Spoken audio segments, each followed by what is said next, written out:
Hey, Paul, how are you? Good. Nice to see you again. Nice to see you as well. Thanks for having me. Where's your little kit? It's in my pocket. It's all in your pockets, yeah, okay. as cell phones should be, right? Absolutely. Let's go to the Elmo here. I think we're Okay, I think they were going to do an Oh, overhead we're going to do it over there? camera, Okay, but, let's do it over there. No, over here's better. Whatever you prefer. Now, you work at the Google. I do, yes, I do. Okay. For about a week now. Oh, right, because you were at Motorola. That's right. That's right. Let's get this out of the way. Okay, so you're showing me what? So I'm showing you a high-fidelity industrial design prototype, right? So this is non-functional. I'll show you some pieces of functionality in a second here. Sure. And so this is the Project Ara phone, hopefully to be known as the Google Ara in the year to come or so. So the device is modular. There's both front-facing modularity.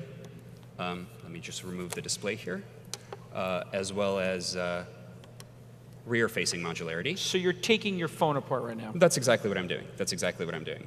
And our goal here is to create basically a third-party ecosystem of module developers, is to change the way innovation happens in the hardware space and make it a lot more like the software and app store model. Or Transformers. Or Transformers, as it that's were. right.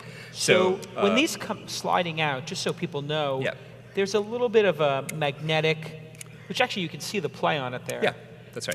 It's like actually kind of feels nice. Yeah. There's a nice hand feel. Reminds me of the cookie dough from before. Yeah. So if I could explain that for a second. Yeah. That's about a 3 Newton permanent magnet. And 3 Newton 3 Newton, so very weak, right? Yeah. It's just enough for you to put the modules in and be able to flip the device over without the modules falling out.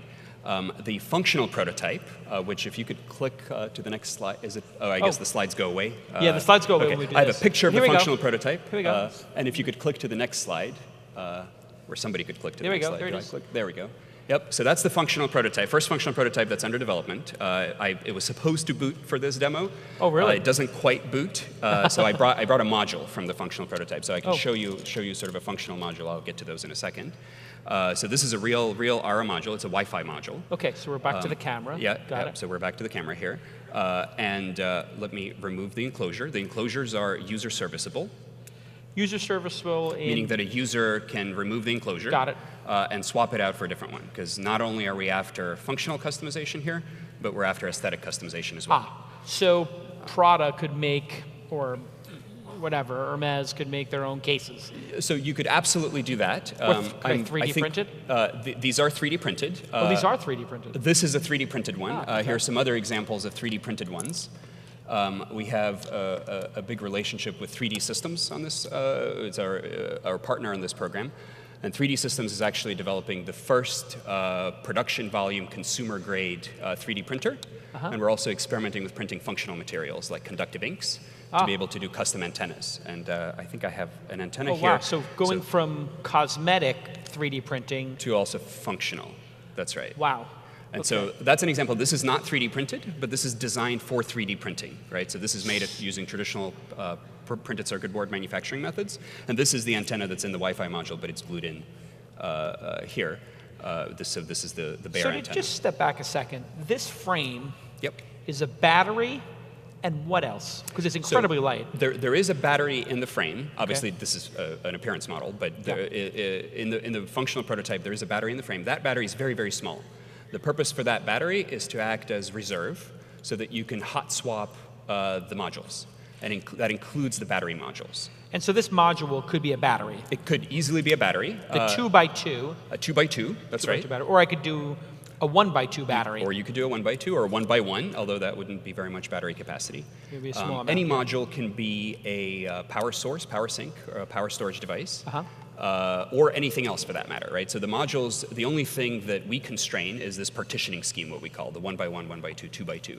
Got it. And we provide to the developer community the module developers kit, which is basically an open platform specification and a reference implementation that allows anybody to create their own modules for this platform. And that MDK is free and open. We'll publish it probably in a little over a month. So if Yves Béhar, who was on the stage yesterday, says, I want to create a module for a jam box, speaker-ish kind of thing, he could make a 1x1, 2x2, 1x2, or whatever this is called. That's right. The front-facing modules have a slightly different parceling scheme. Right. Or partition So scheme. you could basically have someone like Jawbone make their own speaker system for this, or Beats by Dre. Yep. And I could say, you know what, I'm going to a party. I want to put a subwoofer and 4 speakers back here and battery life, but I don't need the camera. That's right. That's exactly right. And so you could even imagine sharing modules inside a family, right? I think that works better, perhaps that's more appealing to perhaps lower end users who can't afford sort of a high definition camera, but might be able to sort of pool resources to do that. We really set out to design the platform for 6 billion people, and that's 1 billion of existing smartphone users today, and 5 billion feature phone users. And that's part of Google's objectives, right? Is to bring the internet, and in our case, the mobile internet, to the next 5 billion. So this seems like so super customizable and awesome. It would make me think that it would be more expensive to have this customization.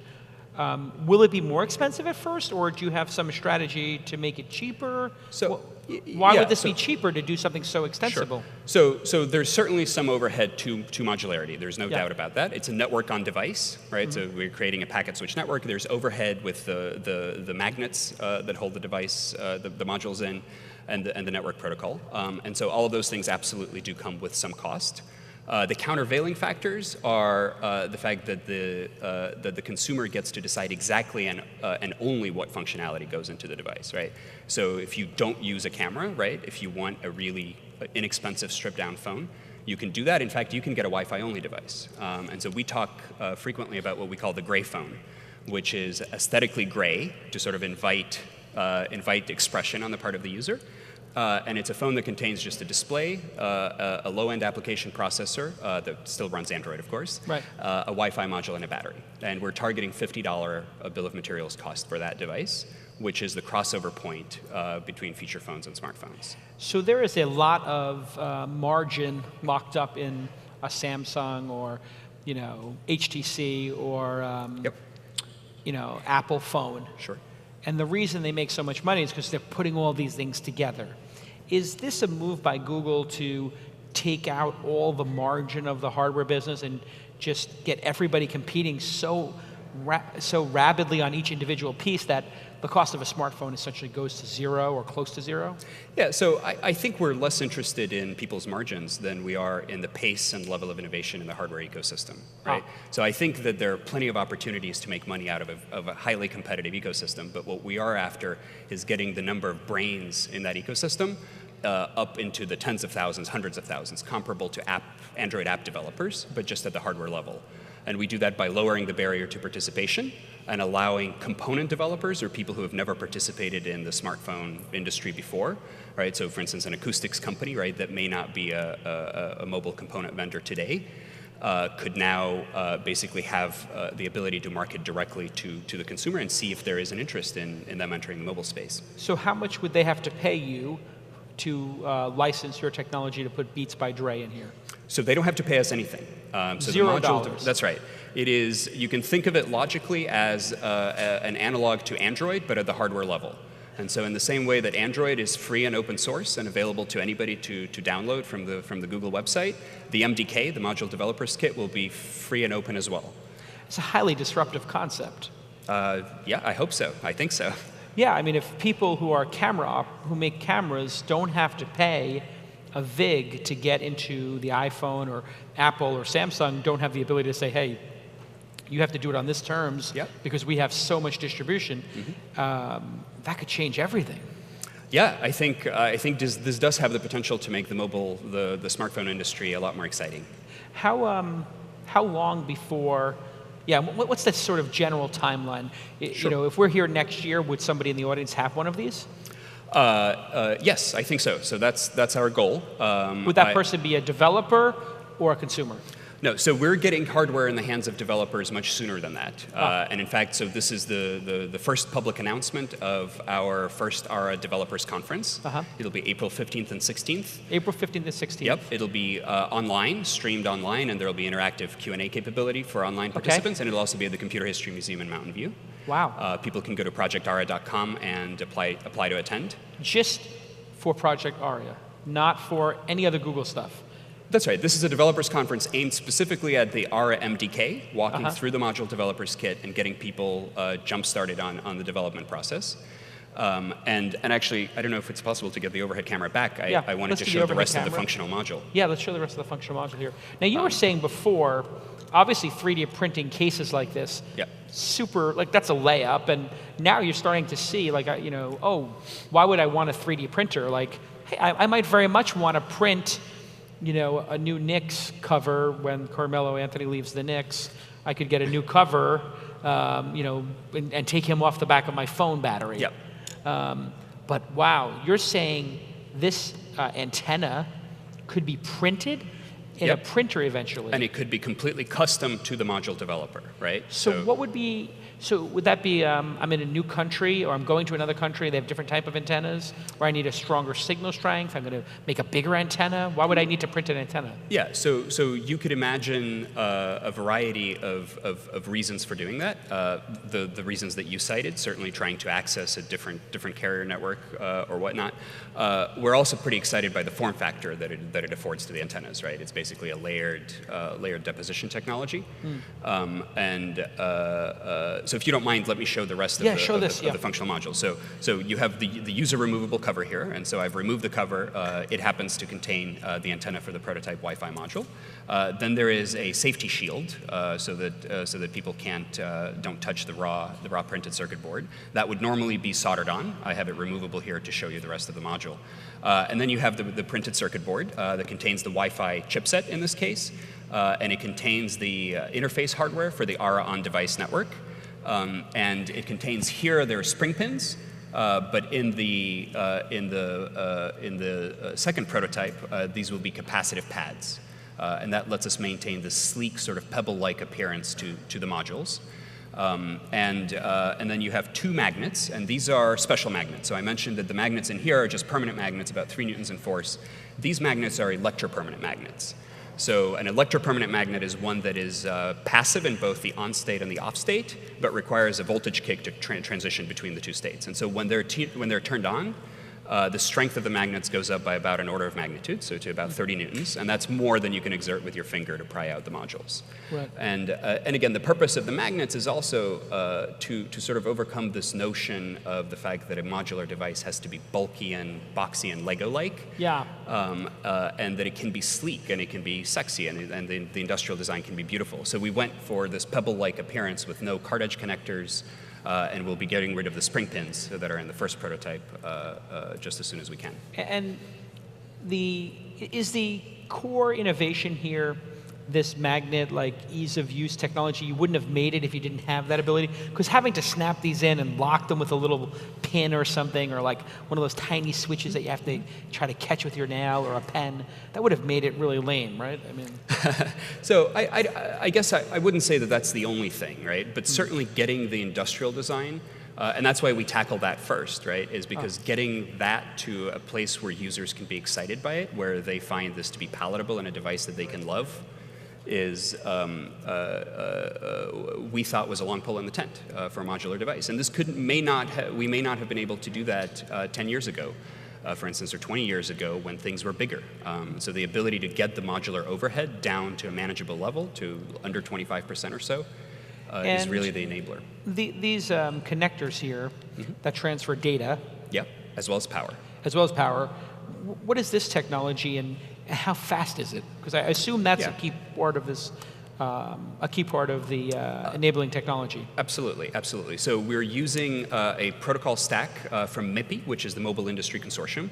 So we intentionally chose not to create a proprietary standard here. So this is available to anybody who's a MIPI member. It's called MFI at the physical layer, layer 1. And it offers about 10 gigabits, per connector block. So the big modules could go up to 20 gigabits. The smaller modules that have a single connector block are 10 gigabits. And so that allows us quite a bit of margin for growth, right? So that the platform can be longer lived than the obsolescence timescales and the technology timescales of each individual component, which can be different, by the way. That's the other interesting thing, right? Is displays have a different obsolescence and technology maturation timeline than processors, than baseband.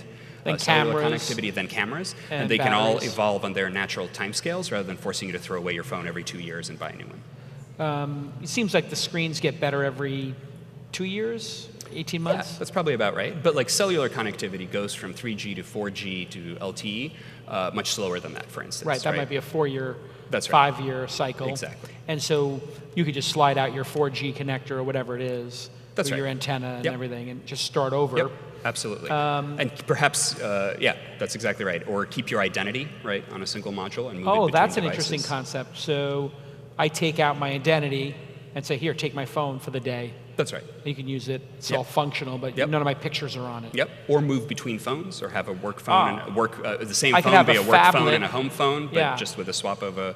Or of if I an wanted to go identity from a module. phablet to one with a keyboard, a BlackBerry-style device. Yeah, so you can do that, all right? So if you remove the front module, there will be, the only thing that's fixed is the location of these connector blocks. I guess I'm not showing this to Yeah. anybody other than you. Yeah, like, they can see it from there. But the other thing we're doing is so these endoskeletons, we have a couple of them in the works. So here's a mini version. Oh, this is beautiful. That has. This reminds me of the old, like, Nokias. Like, they had the small, thin. Yeah, everybody seems to be going towards bigger, and I'm not sure that bigger is better. Well, I mean, and so here the consumer gets to choose again, right? Yeah, and this has these 1x2s. So if one of these was They're interchangeable. So right, I could take the camera and I could just swap out the camera and my. Well, that's interesting. They magnet together. I could swap out the camera and my memory chip and my SIM. Yep. And move it to my bigger phone and back. That's exactly right. And the endoskeletons, that's what Yeah. we call the sort of the backplane here. We expect them to be fairly inexpensive. So they do very little other than just routing data packets. It's a network switch. And So these endos would be tens of dollars maybe or something. That's right. That's yeah, right. not expensive. Yeah, we're targeting about $15 for an endo. How many endos do you think you'll have? And can the endos connect to another endo? So could I put two of them together and make myself like literally a small tablet that had 4 screens or 5 screens? Yeah. So for starters, we're developing 3 different endos. We have the mini, the medium, and we have a wide sort of phablet size that I don't have a model of here, but it basically has one of the 2x2 modules or 1x2 modules on both sides of the spine. So you Very can imagine nice. it being a third wider. And in terms of connecting endos and creating sort of things that are no longer smartphony, I think there's a lot. I think the possibilities are actually limitless. But one thing that I've been very keen to do with the program is to make it first and foremost a great smartphone, rather than trying to focus on lots of different things and potentially ending up with something that's kind of mediocre at a lot of things. So I want it to be great at one thing and then Right. look at the crossover points. And the only thing that Google owns in all of this is the endo core enabling technology. Everything else is up for grabs. Anybody can participate. That's right. Anybody can participate. Certainly we want to maintain some control of the platform, right? Yeah. To ensure that there's a cohesion to the developer community, that it doesn't get fractured as we start building it up.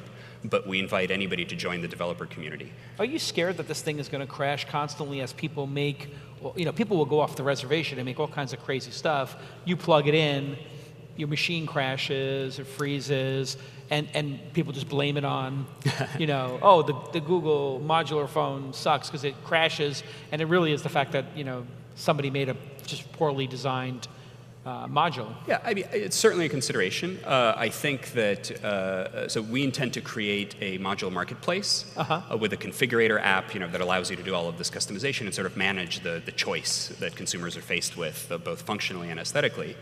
And that marketplace will have some certification and credentialing scheme associated with it. I think it'll be much more like the Google Play Store than the iTunes Store in terms of the level of invasiveness of that certification and credentialing. So you will have to be certified to be in the store? That's right, to make it into the store. But you can sell modules outside the store, and consumers, in the same way that you can download an Android app outside of the Google Play Store, you just have to go change a setting in your configuration and sort of so you assume have to the say, risk. Yeah, I will allow my machine to crash. That's right. Yeah. That's right. And it's not going to be completely foolproof, right? I mean, I have apps that crash on my phone all the time. Yeah. But we think we have enough safeguards being built into the platform from a thermal management perspective, from a power management perspective, that there's no safety hazard. I predict, and then if the module is a bad module, right, then the phone will stop working, the user will take it out and know not to buy that module anymore. I'm predicting next year we're going to have a couple of companies on this stage who are launching module technology I hope so. as a startup. I mean, Yeah. if this winds up getting some kind of adoption in the way Google has with, say, Chrome or Android, Yep. my God, this could be an amazing ecosystem to build a startup on making phone, cameras. Cameras, or we think a particularly fruitful area is going to be personal medical diagnostics and devices for accessibility. Oh, wow. We think that's pretty exciting, something that would never make it into a mainline device from a big OEM today. So a screen for somebody who's specifically nearsighted or farsighted. Sure, or imagine a spectrometer module that can do rapid analysis of fluids, right, or air or something like that, right, for diagnostics, environmental monitoring. So this starts to turn into the tricorder or something.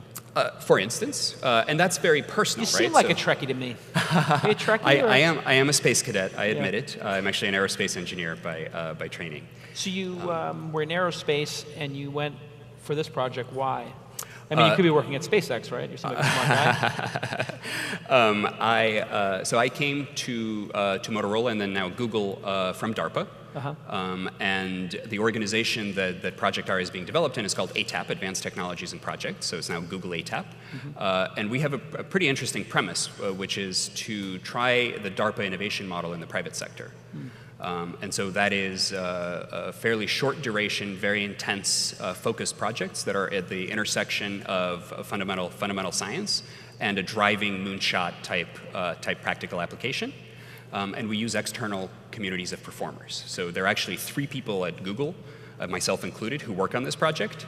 But there are hundreds of people, around 100, probably a little north of 100, dozen or more performers that are external. What's it like to work for Larry and Sergey? I mean, they must love you because this is like a great, crazy moonshot. Do they say, hey, I'm coming by to visit you? Do they interact with you on a regular basis? Or is it like, see me when you're done? So I am new to Google. I did have an opportunity to brief Larry early on in my tenure at Motorola on the project. I think it is very resonant with Google values in general, right? And I think our objectives of sort of revolutionizing and democratizing the hardware ecosystem and reaching, on the user-facing side, reaching the next 5 billion, I think are pretty well aligned with. And they'll just give you whatever resources you need for a project like this, right? Like, they're not stingy about like, hey, spend money and try to make this work. It's just like, hey, go for it. So I guess I would phrase it this way. I think that that ideas are in shorter supply. So I think we're idea limited rather than resource limited. Project Ara is going to be held on the first webcast will be at what website? Where would we go? ProjectAra.com. Oh, okay. And that website went live. ARA.com. ARA, right. ProjectAra.com. And April 16th, you said? April 15th and 16th. So April 15th and 16th, they can go to ProjectAra.com and watch and learn. Yep. And if they want to participate at the Computer History Museum, they got to just email you and get a... Yeah, so there's a registration page, both for online and for in-person participation. And we certainly welcome both. And also developers of all shapes and sizes, right? So from startups all the way to large OEMs, non-traditional participants in the smartphone industry. We really want to break it wide open. Awesome. Paul, this is amazing stuff, and congratulations on the progress. And let's give a big round of applause for showing us the latest. Awesome. Thanks very much.